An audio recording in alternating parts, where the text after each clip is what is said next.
most of you will not know me. My name is Elizabeth Harvick. I am part of the Warwick community, as it were. I'm in an education department, the Centre for Education Studies, and within that centre we have a group that is particularly interested in religion and young people. I have been working on various projects, always on those areas, but also I have done a project on PGCE. So all of this, some of this sounds very familiar. So, when I saw the topic, I thought immediately that's quite a minefield that we are, as it were, entering into. And all the words in the title, out of school, gender, sexuality and fundamentalism, are all topics in their own right. So really we are looking at kind of a field where we need to work with intersectionality, because there are so many things coming together and they can't be looked at in isolation. So we have education. I actually say education because education is wider than school, and I think that is important and has already come out in some of what the speakers have said. Gender, obviously, sexuality, obviously, and fundamentalism. Now, fundamentalism is, again, a huge word, a big notion. Nobody's tried so far to define it, but I think we need at least to remind ourselves that we need to think about how we define it and what we mean when we use that term. I don't think there's time for me to unpack it, but I just want to say that we need to think about it. Now, and that also shows us that the terminology around these issues is difficult, controversial at worst, and at best, you find a footing that everybody can stand on. And of course the language used, as we just heard from Mandeep, can be doing a lot of damage, but also a lot of good. In terms of, as it were, looking at religion, and perhaps I think that it's a better way of looking at these topics through the lens of religion. Because, first of all, fundamentalism would be somewhere in that category, but also religion isn't, as it were, a neutral term. We also have to think about religion, and Ruth drew our attention to that by saying, what we get in the textbooks is monolithic entities, and this is not the lived and real religion for practitioners, or even for people who are in some way or another dealing with the religion or the lack of it. So that's the one important thing, that we need to look at the different strands within the religious traditions to understand how they approach these topics and how they go about, because, as it were, the more, if you like, conservative and fundamental you may be, there will be different things compared to somebody who comes from a more liberal and a more, from a different point of view. So I think that's very important to bear in mind. In terms of education, I hinted that I think we need to look at it in the round. We need to look at school because it's important, but we also need to look at educational spaces outside school. And Mandeep is the best person to point to, because a lot of the religious traditions have educational mechanisms for the young. And of course, messages are communicated and transmitted in those areas as well. And that leads me to the next point, and that is another important point, and all the three speakers have raised it, that we need to look at context. The context of a particular school, whether it's a faith school, a non-faith school, an academy or whatever, and its history, in order to understand the approach that is taken around these areas. But also we need to look at the family, because children don't come as a blank screen into the school context. They have a family context behind them, and Mandeep's presentation really highlighted that. But also they live in community contexts, and they are multi-layered. As you mentioned, there's the Gurdwara, there's a church, there are other places of worship, and there are other areas where young people, as it were, hang out and are socialized And all of these places will give them messages, and in their interaction, like Udaramati said, her daughter hears some things at home and in school, but something different, as it were, in the people around her. And that leads me to another important point, and it's not one that I have made, it's in an article that I read in preparation for today. It's about the formal school culture and the informal school culture. What is it we communicate in the curriculum content, whether it is in religious studies or whether it's in personal social education or in sex education, and what is, as it were, the non-curricular, what we call the hidden curriculum. Also in terms of what's going on in corridors, in informal conversations between staff and pupils, what happens in the playground, how that is handled if there's anything flaring up, how young people interact with each other, with one another outside the school. All of that is, as it were, it can be subsumed under the formal and informal. And I think that is important to look at. And both Udaramati and Ruth have made the point that we can't just look at, as it were, what's in the curriculum, how it is delivered, who it is delivered to, but also who delivers it and how well the people who do that are equipped. Because in the study that I did on PGCE, it was very clear that the young people, I talked to teachers and young people in the school, the young people are very clear that this content around sexuality depended very much on the teacher. If the teacher felt comfortable and well equipped and confident, that was a word that was already used, then it was fine. And of course, all of this was reinforced through the tutor form teacher relationship between young people and teachers. But also, they picked up when somebody was comfortable about that, and it didn't matter whether it was in RE, whether it was in SRE, whether it was, actually some of them said we have a lot in sports lessons, because all that is also connected, and on it goes. And let me say one other thing, and that is also important, that these areas are not just problematic all the time. There are also schools that have a culture, both formal and informal, where young people can, as it were, break out of the cultures where they know that there are huge issues and that they risk kind of being ostracized and even shunned.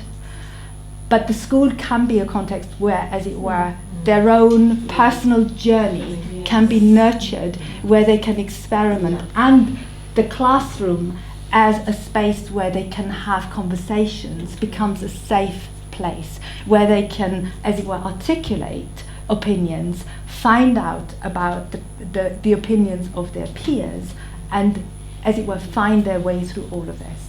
I could say more, but I'm Indeed. Asked to stop, so I will. Thank you. I think you've kind of raised a number of issues very, very helpful. Thank you very much. We've got some time for questions, and you posed the first question, which in leads on very nicely from the question, the points Elizabeth posed about the context. Because your question is about faith schools and academics. So please go ahead and pose that question. Okay. Sorry, I'm Mandy Sanghir, of an international human rights activist, and I kind of work all around the world actually, and I'm kind of finding it's not just a UK problem, because a lot of schools around the world are kind of struggling around sex education, and I think like things in America. I've just flew back 2 days ago from Vancouver in Canada, and I kind of just wanted to ask you, because obviously we've now got faith-based schools and we've got all these academies, and naturally, because it's about finding that balance, so I just wanted to see if you could probably answer that question.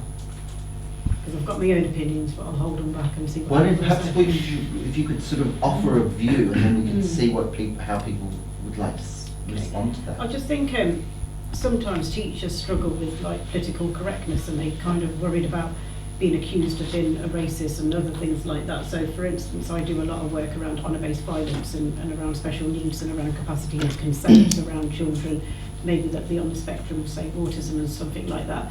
So I kind of have a real interest in like education as well, because obviously a lot of the work that I'm doing in schools and going around is around capacity and consent. But sometimes when I meet teachers, they know the issues, but they're worried, and even if they want to challenge, the governors won't allow them to. They're worried about like elected members getting involved. So there's all, I think it's just, I don't know what your own experiences are. Since you have to leave at 1:30, Yeah, I maybe do, you yeah. should respond. Yeah. I mean, as part of my research, I did try and find out from different academies or different articles to see whether, I mean, there was a couple of schools that still seem to have their own version of Section 28, but then it was at the same time, once that was found out, it was a very quickly, oh no, we just ended up with that because it was just left in the, you know, oh, that was an accident, it was just left in the, and I thought, okay, Yeah. bit of a PR maybe incident, but it did make you think, yeah, because they have freedom to design their own curriculum, they Yeah, have that's freedom what I to mean, so design they their have own, the you know, freedom to do and that. it's unknown, you know. I mean, it worries me what is, but at the same time, I was just chatting to you earlier about faith schools. In a few of the training courses I've been on, because I wanted to get equipped to talk about these issues and feel confident, have been both from Ellie, who's going to be here this afternoon, and a guy called Sean, who's a head of a primary school. They've said actually it's faith schools that come to them wanting to do this properly and right. So in my mind I think, oh, they must be doing it this way, but actually some of them, you know, Sean said that it's the faith schools that have come to me, so we want to get this absolutely right. This is the value, a fundamental human value of acceptance and love, and that, and so it's kind of, it's very much depends on perhaps the school, the board of trustees, you know, and I think the spotlight is put very much, this is just from my, I just think if people are very conservative and they want to hold on to their values and their beliefs and that, and then it's quite difficult. And I think it's, because when I talk to teachers, they kind of want to talk about the work, and then they kind of get I mean, and also I think the spotlight gets put a lot on perhaps, you know, after the Trojan horse thing with Muslim schools, and actually I teach fundamentalism to my A-level students, and we look at the ACE programme, that's the Accelerated Christian Education, done in Christian fundamentalist schools that get good on Ofsted and things like that, and yet I just feel like, it's unknown, which is what worries me, because I feel it has to be. I do have to go. I just want to say one last thing. I forgot to say. Was just you were saying that we've actually had students who've come out in the school who are from a wide range of backgrounds. And one boy came out, used the teaching assistant to come out in Bengali to his mother, who then walked out, shut the door, and said, "Never come home." And it was the school that then helped. He sofa surfed from place to place, helped him get a job, got him in touch with Iman, a charity. And the way that the students, who might have expressed slightly homophobic, casual things before, rallied around him and supported him. Every time we've had someone come out who's a student, they've just gathered around and said, well, they are my classmate, first and foremost. So I just wanted to, I forgot to mention that in my talk, it's just a positive element linking to what you said. I'm really sorry I've got to go. No, I think I'm really glad you added that point, because it really builds on what Elizabeth was saying about the context and the complexities and this whole question of liberality. And that's why I think that the question that we've just heard is very, very difficult to answer, because one needs to look in each case what the constellation is, but also, you know, in terms of the composition of the school, what is the status of the particular groups that come to the school, but also, you know, talking about faith-based schools. I mean, we don't talk about faith schools anymore. We talk about schools with a religious character. Some of my colleagues will be awfully upset to hear the word faith school. But, you know, some select their pupils very carefully, and of course they may select, like universities in the States do, according to very precise criteria. So in other words, they will seek the kind of children that they want to cater for, and they then get, as it were, a particular section of the population reflected there. On the other hand, you have Anglican schools that have such an amazing catchment area that are more Muslim than Anglican, and they are absolutely amazing in the way they look after that kind of pupil body. So the key point you're making there is really there isn't any simple answer. I don't but think I think one of the points that does come out is the school has an awful lot of choice, and so that can be too good or ill.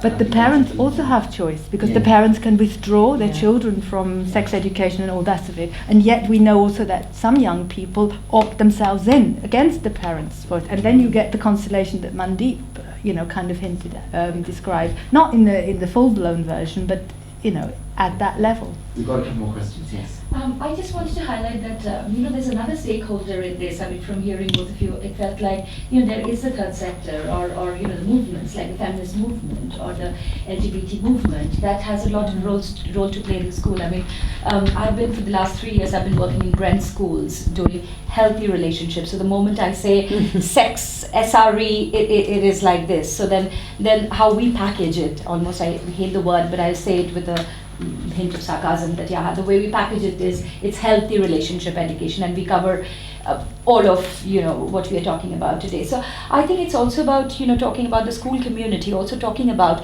the movement, because that should become, I mean, if we are talking about mainstreaming or not, then the school, I mean, it's very much a part of that school community. It's not just parents or religious communities, but it's also people's voices, and that should come in. So and again, I'm sorry, I'm really mindful of time, but one little thing I wanted to mention is, one of the things is, again, teachers find it a lot more empowering or a lot more facilitating when they have those links. I mean, teachers with who I've been able to make those links. I mean, I've gone in and literally taught 3 sessions of sociology, because the sociology teacher was like, "What have you done in undergrad?" I said, "I did undergrad sociology." She said, "Can you teach the basic definition of family and then put in all that you want to?" And I did that. That was Kingsbury High School in Brent.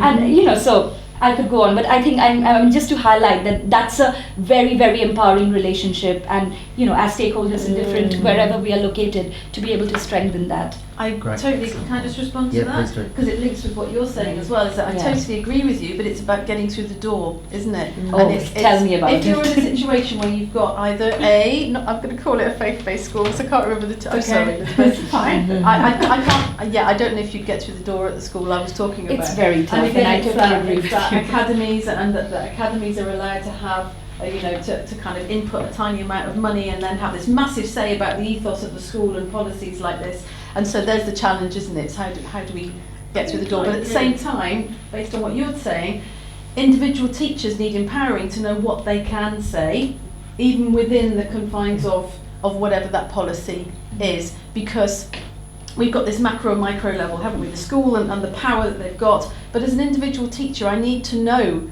what I can and can't say. And I just know from my own experience that if I was not as open with the children that I've taught, I would have not been able to avert episodes of bullying, because I've had a little boy who's 11 come and tell me that his mates are taking the mickey out of him because they're saying he's got an erection. And he came and told me that, and I'm his female teacher and he did it anyway. Or another girl who shared with me that she was getting sexually explicit messages from a family friend, and there we had a whole grooming thing going on because she could come and tell me. And that was because I decided that I would be very down the line, but I wouldn't shy away from anything. And it's that permission, it's how do we help teachers to know that. All Sorry. right, that's really good. Can I, you want to ask a question? Just a quick point back to Elizabeth, that wasn't it Stonewall or somebody that did a survey about the levels of homophobic bullying in schools with a religious ethos, i.e. that they're higher, and that even if they are recruiting from a diverse religious backgrounds, they're still recruited from the same values base.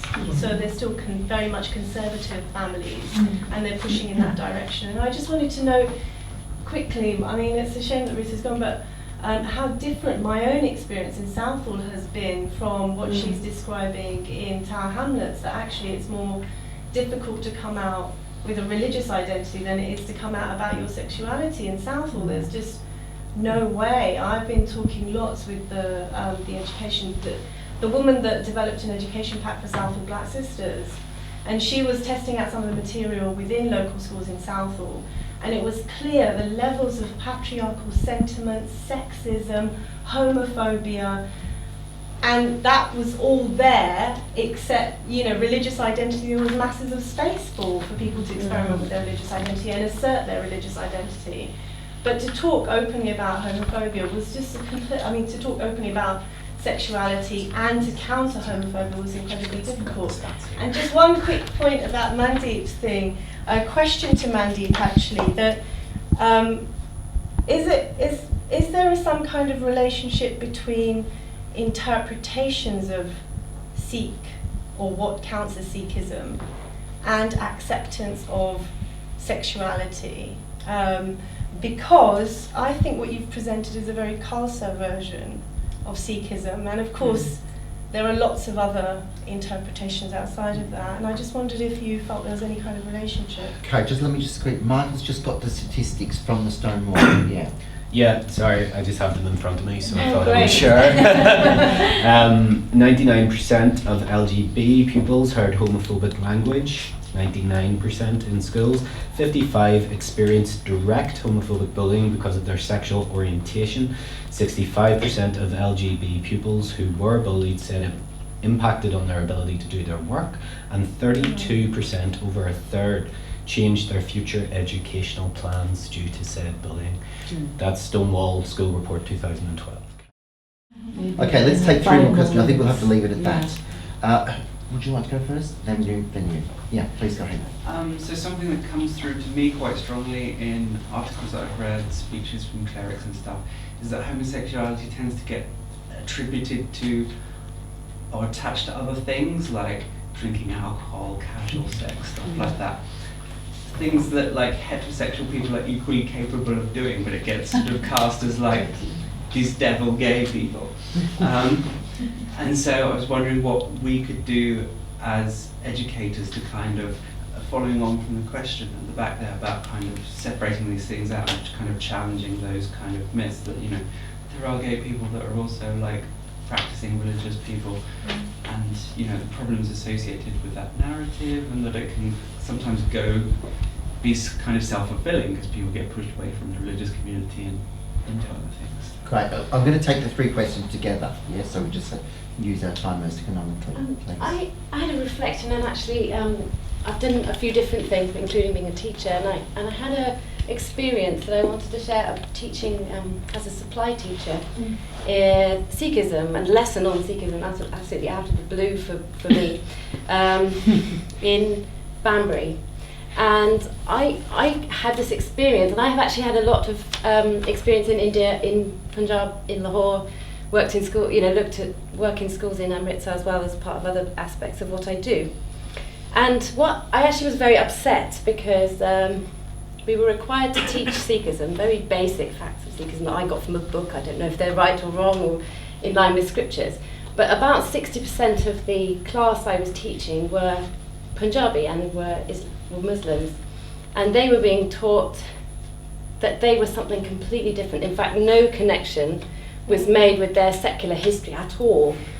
And I just felt really betrayed, that we had really betrayed these children with our RE curriculum by saying, you're a Muslim and this is how you dress, and these are Sikhs and this is how they dress. And I'm, having come back from actually seeing a head teacher in a school in Amritsar cry at her experience of going to Lahore and seeing Sikh heritage in Pakistan and the whole trauma of partition, I felt incredibly sad to sit in Banbury being asked to teach Sikhism in that way. And I think when we talk, I wonder how it connects with the discussion that we heard earlier about monolithic views of religion and people, and our RE curriculum's not helping us if we miss that secular really historical link.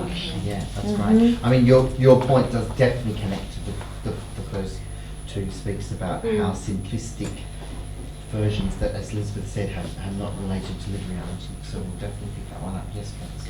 Yeah, so my point is connected to lots of things here, but it's specifically around pedagogy and educational theory and philosophy and style of teaching, and whether in our current school system, particularly mainstream, whatever that means, there is the openness. I mean, supply teaching is an open space of a funny kind, and obviously individual teachers bring their own personalities which can, like you're talking about, create forms of openness and forms of voice for students, but it is limited and it is very curtailed by our system and how it operates, the way that teachers are trained, and what is possible for them to do. And I'm thinking of a particular incident, which wasn't an incident for me, but I think it was for the senior teacher who came along and discovered what was going on. where I was a supply teacher in a school mainly Muslim, and I'd been asked, which was a mistake on their part, to deliver sex education to Muslim boys. And as a supply teacher who they'd never met before, they decided they wanted to ask me some questions. And as a democratic teacher, as a supply teacher, I said, okay, let's do that then. What are your questions? And the questions they came out with were not questions that were they to go home and ask those questions, they would have got an answer. In fact, it would not have been possible for them to have asked those questions to their parents or members of their family and community, I think. But I didn't have a problem with it. So we were in a discussion. At first they were shocked that I wasn't shocked, and I was answering their questions in a very strict sort of biological sense, really. And I was saying, right, that's your question, you have a curiosity, here's the answer. And they were astonished, and so that was going on.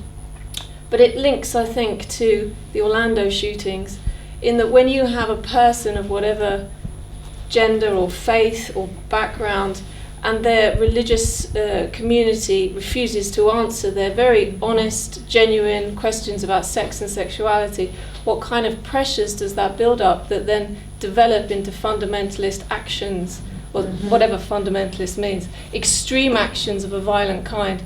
I think it's important to bring in psychodynamics, psychoanalytic principles here, because repression causes problems later down the line. And I think it's, sorry, can I just make one point? Because actually, when I've supported young people who might, about struggling with their sexuality, and parents will say, oh, somebody's done black magic to my child's been possessed, and they look at all these other kind of things, and they kind of turn to religion or to members in their community who will give them a real negative kind of thing, saying, oh yeah, well, somebody's, your child's a jinn, it's been possessed and whatever else, and not look at it and kind of think, well, because they then go back to texts, whether it's the Quran, and kind of interpret the Quran side to whatever that they want to. And because people have not read it or they don't understand things, then they'll think, well, this man of God or this person who's in a higher position to them, who might be got no more understanding than they probably have either. So it's just kind of getting away from that, and it's kind of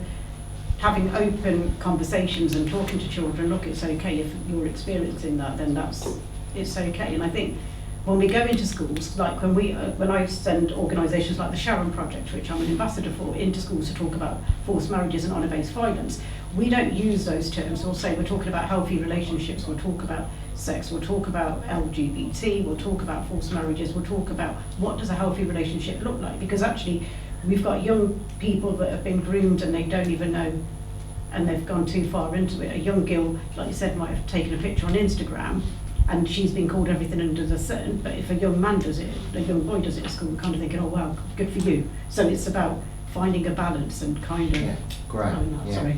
I mean, I think the point you raise is really goes to the heart of the matter, and I'd like to really thank you for that. I think the question really that you raise is this whole question of pedagogy, which is a fundamental question in schools, and the pedagogy associated with particular religious approaches.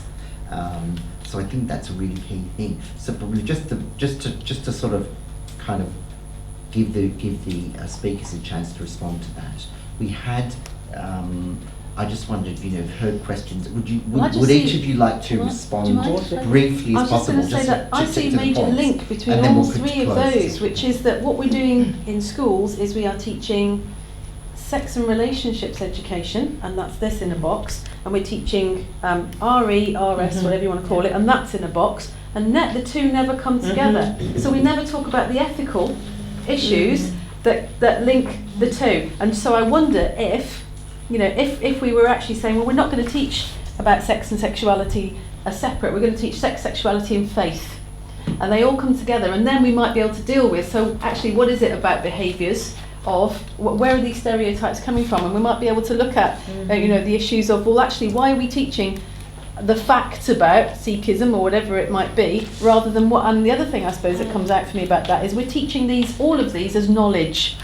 We're not teaching any of them as experience, or we're not relating them to experience. We're teaching, this is the facts about sex, this is the facts about the religion. What's that got to do with me? What's that got to do with my lived experience? And so it comes back to what Ruth was talking about, I think, and it's about making it personal. But that also comes back to what you and that lady there were saying about, and you, about sometimes that's easier with a stranger, and when that person is expert and trained in managing that situation, rather than the teachers always having to suddenly find whatever skills they might or might not have, or language, or I think bringing the experts in is often a way to support colleagues with doing that. So I see that as a big picture. Elizabeth, if you make some concluding remarks. I think I want to make an important point, and it relates to what you said about supply teaching and pedagogy and style of teaching, philosophy of education, but also about the theology and the sociology of religion. And that is that we need to bear in mind that, as it were, the access to the theology and the sociology of religion varies within the faith traditions, and it depends on what language is, as it were, the primary language of, as it were, communicating religious content. So if you have Sanskrit, that very few people master because it is a complex and complicated language and it's not a spoken language, or if you have Arabic that you may learn by heart and recite in the first instance without understanding what you are reciting and learning, unless you make a point of doing so. Or if we look at Christianity and look back at the days when all the masses were said in Latin, which is inaccessible to the congregation, you have different levels of access to actually what the religion is about. And also there is different access in terms of where people are in their faith journeys. Some young people have said to me, well, I am a practicing Muslim, but I know I'm sort of making baby steps forward because I don't know everything about my religion. So when people ask me, answer, let Islam or let Christianity answer for this and that and the other, I don't know everything. I'm not an expert. And I think that is very important when we as it were, tailor pedagogies to fit, as it were, the purpose that they need to serve. Great, thank you very much. I really want to just conclude by thanking all the speakers that all made such interesting contributions, and all the questions we've really raised important issues. So let's